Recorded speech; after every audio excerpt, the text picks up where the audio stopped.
Good afternoon, everyone. I'm Shweta Maniar. I'm responsible for our healthcare and life sciences strategic industry. Thank you very much for taking the time to come here this afternoon. We'll be joined by a very, very exciting panel today. But before I invite our panel on stage, I'd like to take a few minutes to share a little bit about where we're focused as Google Cloud in the healthcare and life science industry. What are our strategic areas of focus and the type of investments that we are making at this time. Then we will have our panel join us to talk about their journeys and their perspectives on how they are implementing AI and ML and their vision for generative AI in their own organizations. We see Google Cloud sees rapid change in the healthcare and life science industry, and now that's further augmented by generative AI. Its ability to augment decision-making as well as personalization. We are entering a time where we are now weaving data and very intricately weaving in technology and a deep understanding of keeping the patients at the center. Now, all of that combined with an added focus on the added focus of how you implement technology in your organizations is what's going to drive this transformation. And this shift is going to now empower patients with more information, caregivers who can collaborate like they haven't before, and actually help hasten and move forward that potential of being able to look at personalization for therapeutics at scale. It's so exciting because things that we may have read about only or looked at in books or seen in movies is now becoming our reality.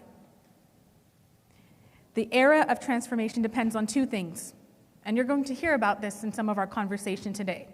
It's going to be part of adaptability and looking at the openness to challenge traditional healthcare and life science methods. So I'd like to start with talking about our strategic pillars and areas of focus. This is one focused on healthcare. Generative AI is going to drive much of our healthcare operations for efficiency as well as for personalization. The key areas of transformation are these four pillars.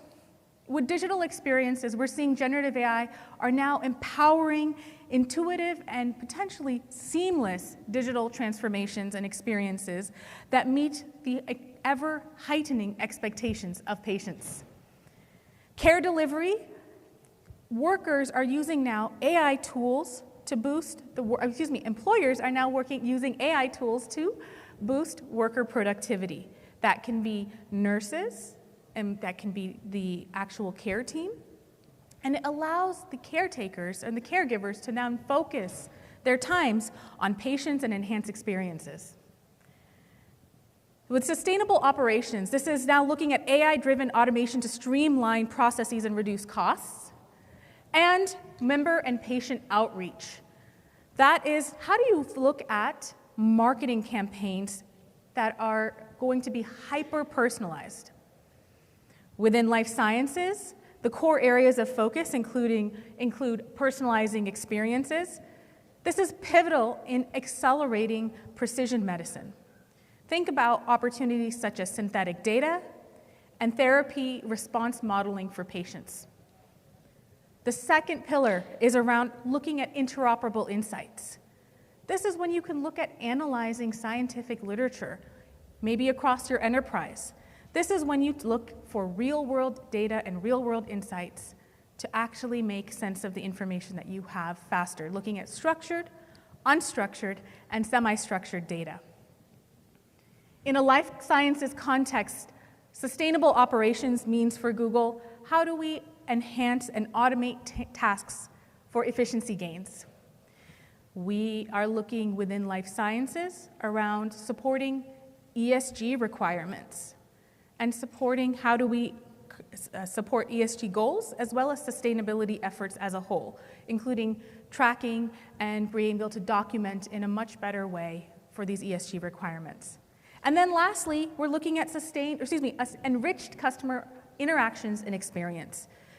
creating that hyper-personalized content. But in a life sciences context, you could be looking at your end user as your patient, your consumer, or you can be looking at that as your caregiver, your key opinion leader, your thought leader, and in a variety of different types of context. Sometimes you need the interactions to be much more clinical.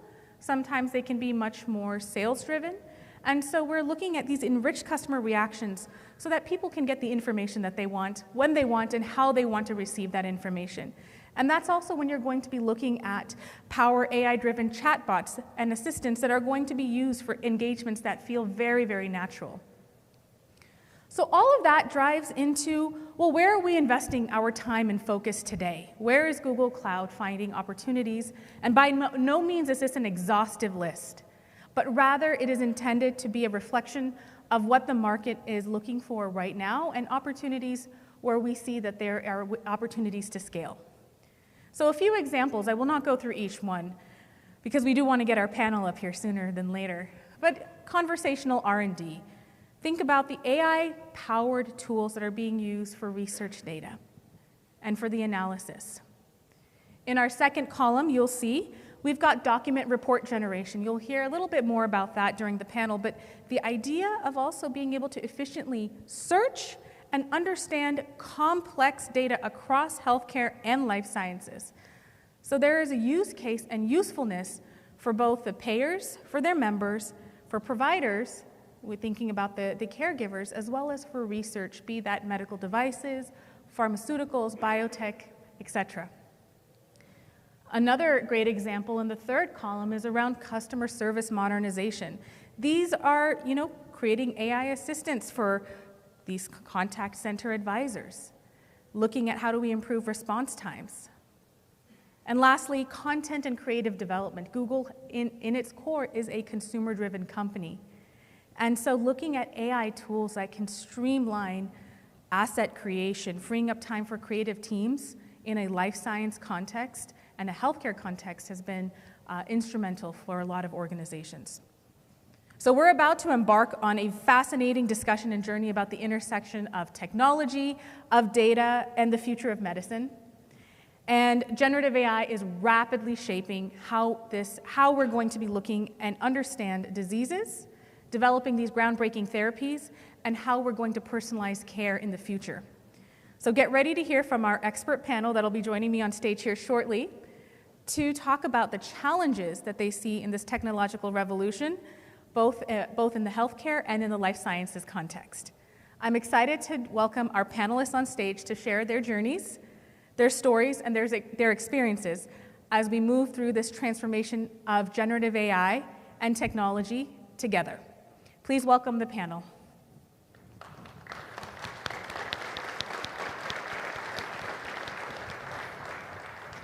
I'll join you just one moment.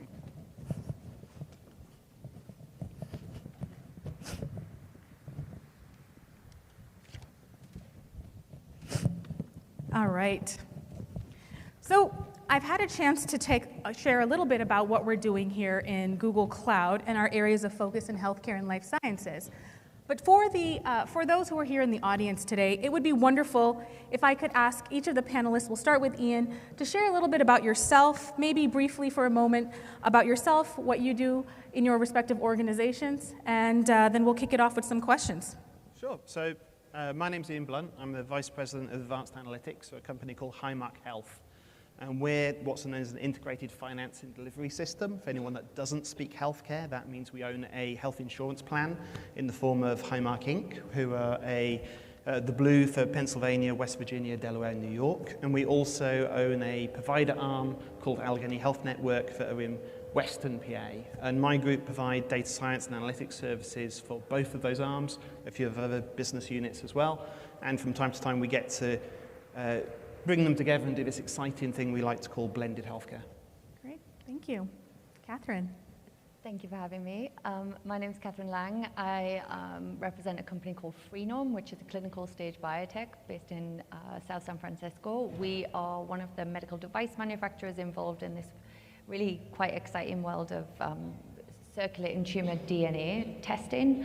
Our first product is in blood-based colorectal cancer screening, and my role is both to use this kind of not novel anymore, but evolving world of real-world data to support our current product and to help us to drive down the size and complexity of the challenge that we face in bringing these novel medical devices to market using real-world data, and also to develop digital tools that will allow us to locate the people who can benefit from our devices, but also to then support them in actually continuing on a screening journey, which is really a longitudinal journey through life, which is a huge data challenge for us today. Absolutely. Thanks for having me here, Shweta. Hi, I'm Matteo diTommaso. I work for Bristol Myers Squibb. Bristol Myers Squibb is a large pharmaceutical company that is very focused on bringing medicines to market for patients with diseases in areas such as hematology, oncology, cardiovascular disease, neuroscience, and immunology. And I lead a team called Global Drug Discovery IT, Global Drug Development IT, actually, that is responsible for using information and building systems that do everything from running clinical trials globally and collecting the data from that, to interfacing with regulators, to managing the protection of patient safety around the world. Yeah. So yeah, there's a quick intro. Wonderful. I know there's much more that you can share, Matteo, but thank you very much.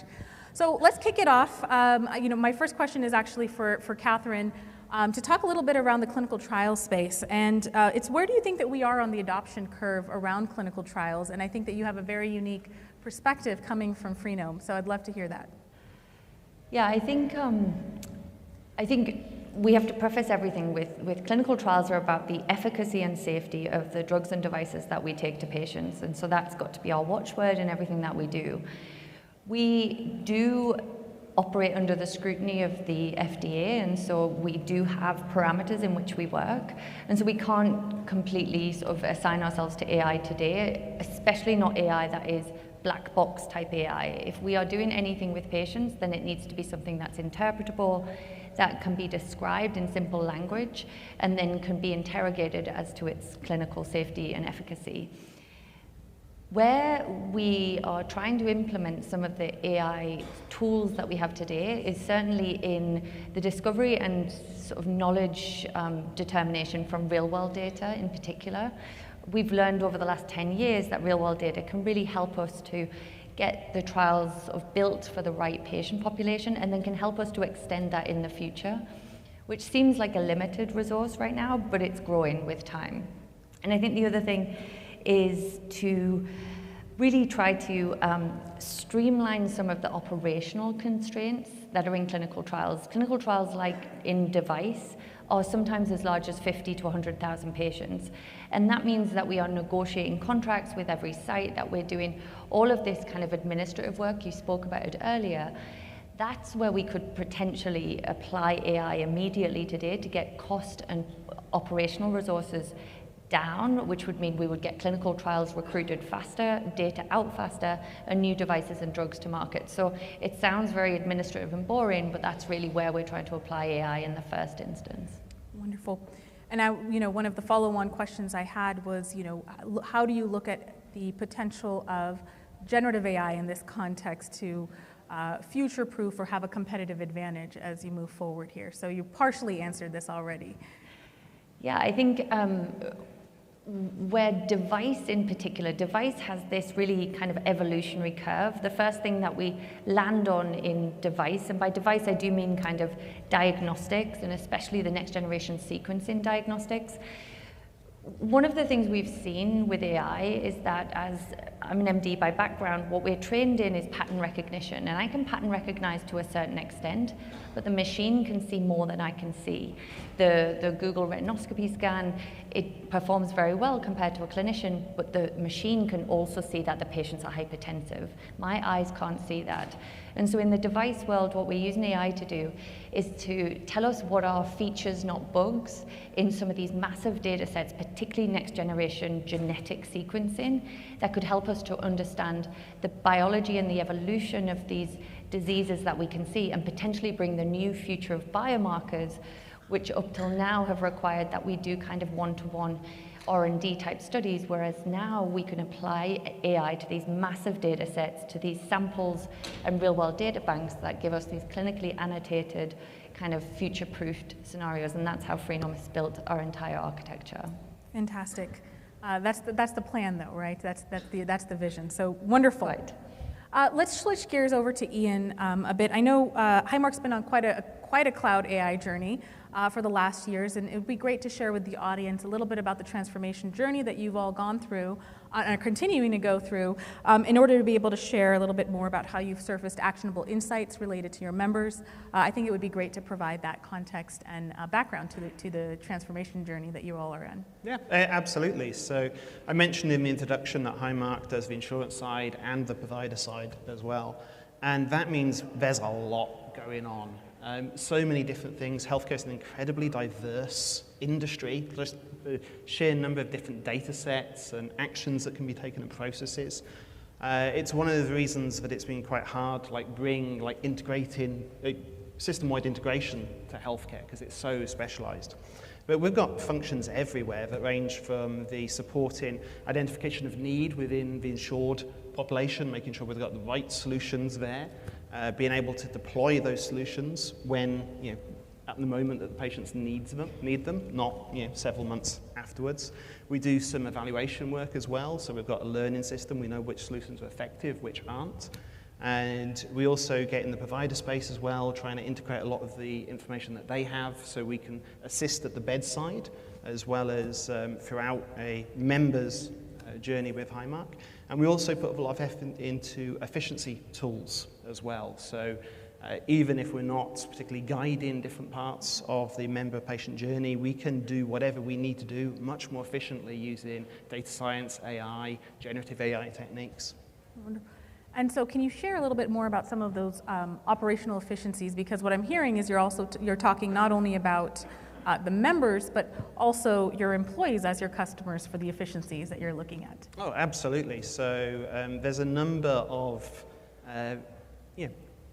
administrative processes that need to be completed for the way we run healthcare in this country. Anyone that's actually interacted with the system will be painfully aware of terms like authorization and maximum out-of-pockets. So what we do is we look at how we administer this, on the insurance side for our members, and we think about, well, what can we do to make that whole thing quicker, easier, more accurate? So we use techniques like natural language processing to understand whether a request for authorization meets Highmark's medical policy or not. We then present that evidence to a human nurse expert who can make the decision finally on whether or not that could be approved. We also look at the operational efficiency of chemotherapy infusion centers. So you've got these infusion chairs. If you're unfortunate enough to need that kind of treatment, you'll sit there for a variable length of time, depending on your characteristics and the treatment you're having. And this is really important equipment, right? You don't want it sitting empty because it could be delivering potentially life-saving treatment. At the same time, you don't want to run your appointments too close because then they'll start to overlap, and then you've got patients hanging around. You're putting pressure on the pharmacy who are mixing very potent drugs. You don't want them making a mistake. If the patients have got rides arranged, then the people that came to pick them up are having to mill around, or even worse, have to go somewhere else. So what we did is we studied the way patients were flowing through those centers, and then we put on a little bit of modeling over the top so we could predict the length of the appointments, and then it's a kind of optimization problem to make sure we're slotting patients in the right place, and we're able to dramatically increase the utilization of those infusion chairs and reduce the amount of overrunning appointments. So really thinking about how we can just use these services more efficiently. And in healthcare, we talk often about something called the quintuple aim. So that's got five parts. Part one is to reduce the cost overall of the system. Part two, improve the outcomes. Parts 3 and 4 improve patient and clinician experience, and part 5 improve health equity. And the best of our solutions that we provide really meet that quintuple aim. They're doing all three things, all 5 parts of it. Wow, fantastic. Well, thank you very much. And I think that's such an important story to illuminate, because the types of efficiencies you're talking about are not just from one angle or one mode, right? You're looking at as an entire ecosystem, because that is what you have to, that is what you are and what you have to focus on. So I know that my next question is going to be meaningful for all of you all, but I'm going to ask Matteo first so that Matteo can chime in, and then please welcome any other thoughts. But this is around the application of data science, and I think that this is a great group to have that conversation with. There has been leaps and bounds around the access to different types of data, from digitization to images to rapid development of course, the new technologies. And all of, an exponential rate of healthcare data that's being collected, and it's all growing at an exponential rate, but despite these advances in data collection, we're still having challenges around efficient application for, the data science piece of it. So what do you find as some of the challenges to overcome, or if you have overcome it at BMS, please share your secret. Well, I think one of the challenges is just making sure you know what data you have and you're managing it well and you're using it as an asset. And I think the places that can go wrong is thinking that you're going to create data for every application. And so we have been doing work around an enterprise data management strategy that's brought together the whole organization to be able to use data in a consistent way. Not all data, not every data set that we have, but the data that we know we need to support the 20 to 40 most important things the company is trying to do with that data. Things that tie to manufacturing, supply chain, commercial interactions, things that apply in my space, especially to clinical trials, and how do you leverage data effectively for site selection, for understanding of the patients around the globe in real-world evidence, and so on. So I think first step is just to have really good understanding of your data and to manage it well, and not to try to fix all the data in the world, but to make sure you do a really good job of managing the data that's most important to your top things that are focused on value and outcomes. Very much so. I feel like one of the challenges is that real-world data is such a retrospective look, and that means that the world has to remain stable, and medicine in particular, for any predictions based off of that to then be accurate going forward. In the diagnostics and screening world in particular, screening never stands still. People are being screened every day, and things can be very different if you get access to a data set one day and then you make a prediction off of it in 6 months' time. And so one of our real challenges here is there is very little longitudinal data, and there is very little standstill in medicine. When we try to create things like real-world data-based comparator arms for clinical trials, sometimes those are out of date very quickly because the comparator drug has already fallen out of fashion. And so that's something that we continue to struggle with. And right now, the data standards that we have are not really built for longitudinality. They're built for episodic care.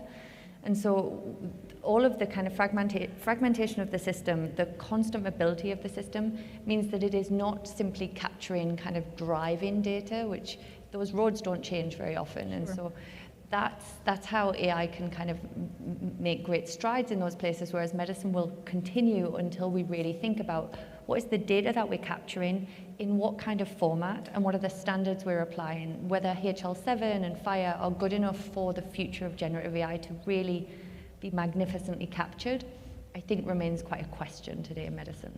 Yeah, and I think I mentioned already the diversity of types of information we deal with in healthcare. That timescale thing is really important. Literally, we need to span from longitudinal stuff at a decade and more, and all the way down to maybe even a second by second bedside application.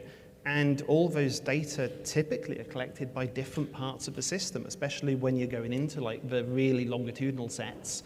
You need to negotiate access or have the interoperability. Then you've got questions about, is provider system A recording data in the same way as system B when I smash it all together and try and make my real world evidence? It's complicated. Absolutely. And one clarifying point, Kathryn, so what I'm hearing also from what you've just shared is that the applications actually the applications exist, but because it's not longitudinal, so it may not be as meaningful, the outputs may not be as meaningful. Is that a fair statement? There are applications that exist, but to make future predictions mean that we're predicting from a past. Yeah. when the world in a year's time, depending on what the FDA decides, may be a different world we're going into. So that makes it very difficult in terms of hard endpoints and outcomes. But when we think about the applications of AI, and I think Ian's example of clinical workflow is incredibly meaningful, people's behavior does not change that much. And so if we think about how we could apply AI to clinical trials, then we've always struggled with compliance with medication. We've always struggled with predicting who will drop out of studies. And actually using behavioral indicators could help us to preserve cohorts in clinical trials and to actually support people through these processes that get us to safe and effective drugs and devices. Well, I think I'm looking at the Yes. use of generative AI from the context of how do you speed up a clinical trial? How do you bring a medicine to a patient faster? And some of the things that we can look at are very low-hanging fruit, much easier, I'll say, than how do I create a novel diagnostic that's going to help me differentiate this patient from that patient and make sure that the patient has the best treatment for them, or really changing clinical practice for that patient every day. Some of the low-hanging fruit are to take some of the work out of the system, so the time it takes a medicine to go from an idea or ready to put into a human being to it is actually available to a broader set of patients that it can benefit from it, can be accelerated a lot with things that are just adding support for the human beings that are working on those clinical trials, bringing them better information, allowing them to navigate very large volumes of data that the company has access to at BMS, for example.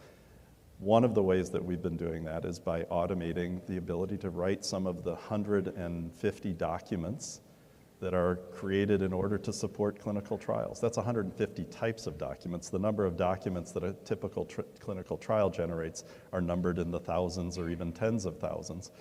What we're trying to do is to make sure that the data that the teams need access to can be brought to them instead of them having to go and find all that data, put it in documents. These documents are also heavily overlapping, meaning there are different documents that are the same, similar content, but for a different regulatory authority or organized in a different way for a different purpose. A simple example is a clinical trial protocol gets turned into something that the patient can understand as an informed consent form. And that's a condensation of the similar data in a different form. All of those use cases come with some very good opportunities to use generative AI, along with a lot of other tools to save people time and to speed up the time that a medicine takes to come to market and to lower the costs. Quite a bit of operational efficiency opportunities. While I still have you talking on this topic, Matteo, we've worked together for a few years. I would love if you might be able to expand some of the conversations that we've had around the use of generative AI in documentation across a business, right? You have a vision of looking at this across a business. It would be fantastic to share with the audience. Well, I think, as I said, we're focused we started initially on automating study startup documents and parts of a protocol. We're also using the data that is underlying that to do assessments on the protocol and to decide what are the things about this protocol that can be changed so that it is more friendly to patients, friendly to physicians, friendly and fast and cost effective. So all of those things can be built into using the data underneath. Absolutely. I think the biggest thing that comes to mind is it takes more than an LLM, a large language model, to do just about anything in healthcare and anything in a drug development company. And the LLMs, the large language models, are an amazing new tool. I think the biggest challenge is that they're also rapidly changing. So you have to spend time building the capability to understand what is this new tool that I have? Do I have the right skill sets? So you also have to build the organizational capabilities to use those toolkits effectively and know good from bad, know the right places to apply it and the right places not to apply it. So those are a couple of thoughts that come to mind, Shweta. Go ahead. I think that's fascinating. I recently read for another company their breakthrough device designation. That's a highly controlled document that we send to the FDA in order to get speedy review of our drugs and devices. It was quite clear that it had been written by a consultant and that they'd used some AI. And what they'd done is they'd made it so packed with data that usually you would drop into the footnotes because it had made it very easy for them to get reviews of all of the literature available, that you kind of lost the regulatory framework in it. And in order to make it work, you had to strip out all the stuff that had been made so easy that you would never have done in the past, because they were using the tool in the wrong way. And so you still have to apply quite a lot of kind of context, a lot of specialist knowledge, and not just dump everything in, because once upon a time this would have taken you 6 weeks of work, but actually it made the document completely unreadable. So it had its benefit, but it has to be used with enough rigor and specialist knowledge in order to make it meaningful. This is where human in the loop is definitely the way that we're looking at things as well on those documents, right? What we're trying to do is give those clinicians and scientists time back so that they can focus on quality of science, quality of what they're writing, and the quality of their interactions, focus on the patients. And so none of the automated documents that go directly to finished product, for me, are not anytime immediate near term. And also learning loops are really critical, so that as you see how the humans have modified the documents that they've edited, you're able to feed that information back in and say, oh, well, this is how you can improve the quality of a document. And also knowing the difference between average and really expert is probably another important distinction, so that you have real experts providing input that helps you to design the protocol, I'll call it, for generating a document, which is more than just, again, chatting to a large language model. And of course, that notion of having the human in the loop or human at the helm, so important in healthcare, where the decisions we're involved in really do matter, literally life and death in some cases. I mean, it's, Netflix, if they recommend me the wrong movie, maybe I get a bit annoyed. But in healthcare, it's like really serious, and that's why we've got organizations like the FDA that do a really thorough assessment. Right. But also to Matteo's point, like there's a lot of admin in healthcare. So one of the stats you had on your slide was clinician burnout at 60%. By many estimates, between a third or 40% of clinicians' time is spent doing documentation of encounters. We're seeing fantastic results from ambient listening, which can just listen, transcribe the conversation, and then turn that into a sensible medical note. Now, there's a risk that stuff might get missed or added. Nothing is entirely risk-free. But just that really simple step that's relatively low risk can nearly double the clinical workforce, which we're struggling for at the moment anyway. So like there's the low-hanging fruit is very low-hanging in healthcare, and it's like abundant. So there's tons of potential there, I think. I think we were talking earlier as well about that risk concept. We've just seen a AI model that's been, I think, used in an EMR, and what it was doing was predicting sepsis, or basically infection and inflammation in patients. And it was very effective. It was 90% effective, very close to the episode of sepsis, and it lost its effectiveness the further out one would get. And so some clinicians investigated it and sort of put a human in the loop. And what they found was the AI was simply picking up the doctor's documentation of an episode of sepsis to predict the episode of sepsis. And I think we were talking about the fact that one can't actually drop the academic rigor just because AI is in the loop. You need to hold the same standards and hold the same proof points of how do we sense the data, how do we actually prove that this thing works, and having black boxes makes that impossible. And so intelligible AI models that can be interrogated by people who understand the clinical workflow are going to be the kind of key for risk mitigation in deployment. I'll just agree with you, because obviously there is that risk with humans interacting with artificial intelligence that they think that, oh, the computer is right. And I think that's the education process, to make sure that that doesn't mean that you aren't putting into your computer-designed experiments the same rigor you do into a wet lab experiment or any other kind of experiment. You have to have a decent hypothesis. You have to know why what you're working with in terms of data, and what are the limitations of that data or the potential of that data. And statistical rigor as well matters a lot. So. And as you go further out from like drug development into real-world evidence, and then into people's interaction with healthcare, those outcomes are like suddenly uncoupled from the original intervention. There's a lot other things that can go on.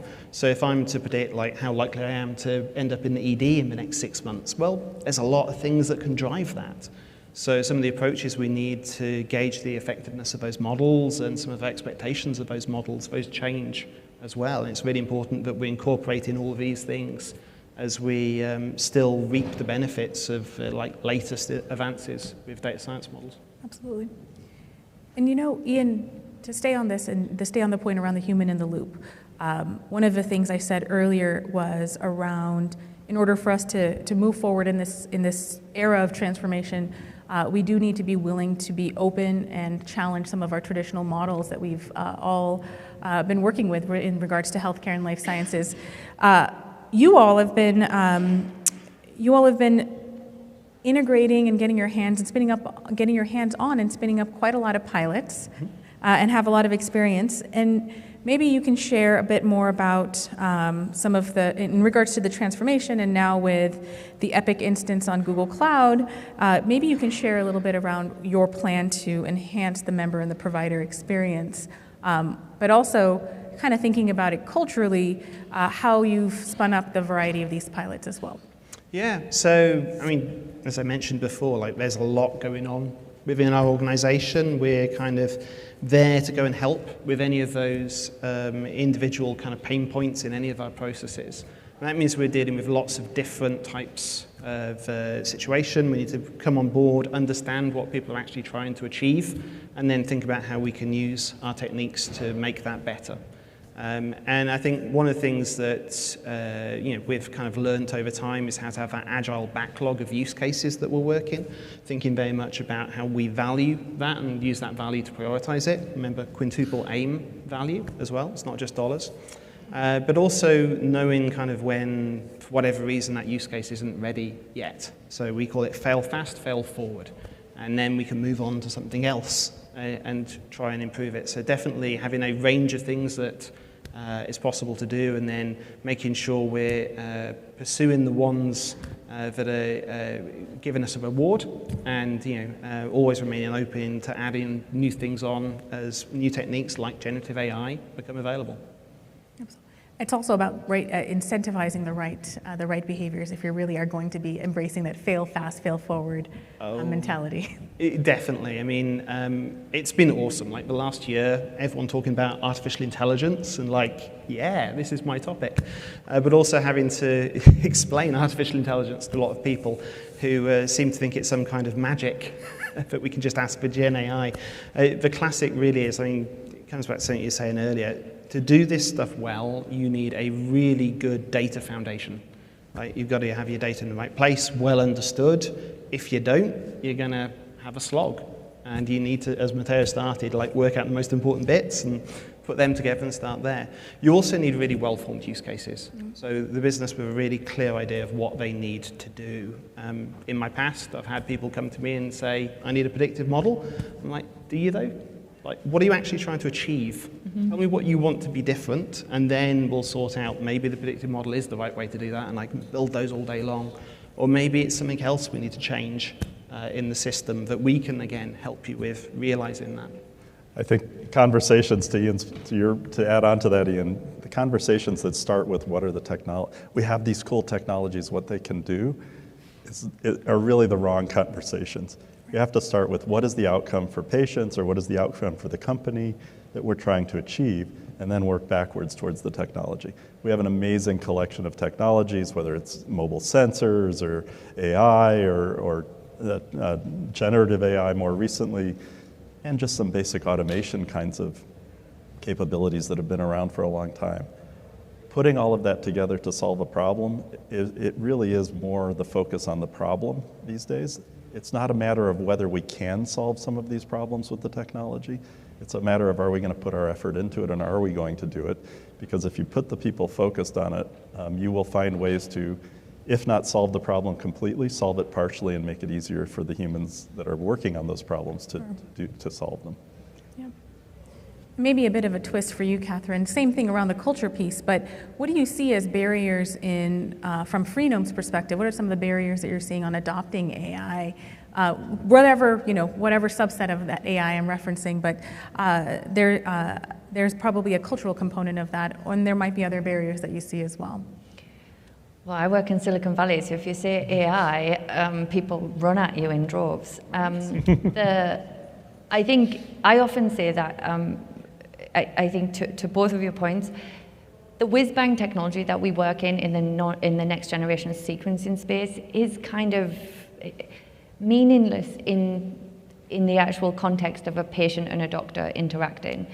The reality is that the space that is highly invested and growing of blood-based screening technologies exists because there is a workflow gap. There is an equity and inclusivity problem that's created by healthcare deserts, that's created by inequities in coverage, and also by cultural differences. There are people who choose not to be screened because they have certain cultural kind of agnosticism to some of the methodologies.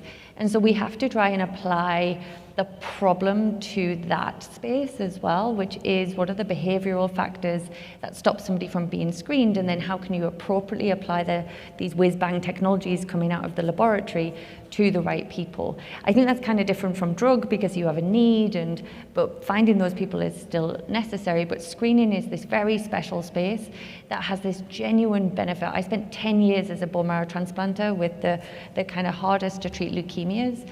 And I realized that was a misspent youth because the way that you really change outcomes is you get screening technologies and preventive care to individuals and you support them through a longitudinal journey. And the more that we can find tools that do that, the more we can try and educate a healthcare system that's very, very deeply distrustful of AI.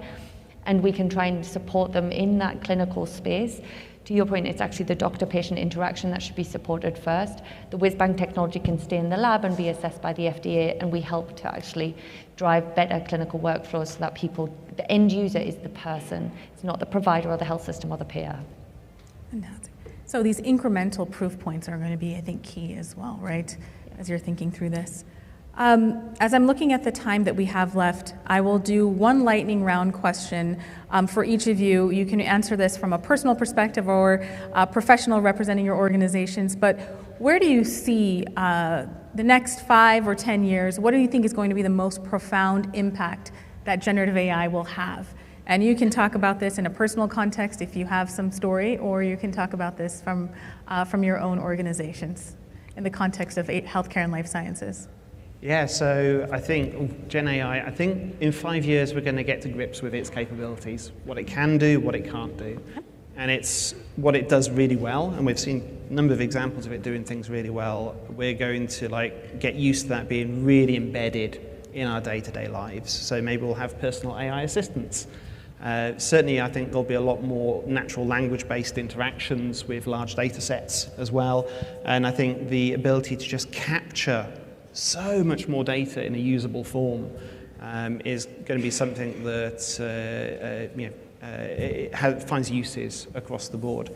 I also think 5 years, I wonder what the next big leap forward is, and they seem to be accelerating, so will we have that in the next 5 years? Maybe 2 to 3 years is what you're saying. There's some kind of Moore's Law thing going on right. there. Who knows?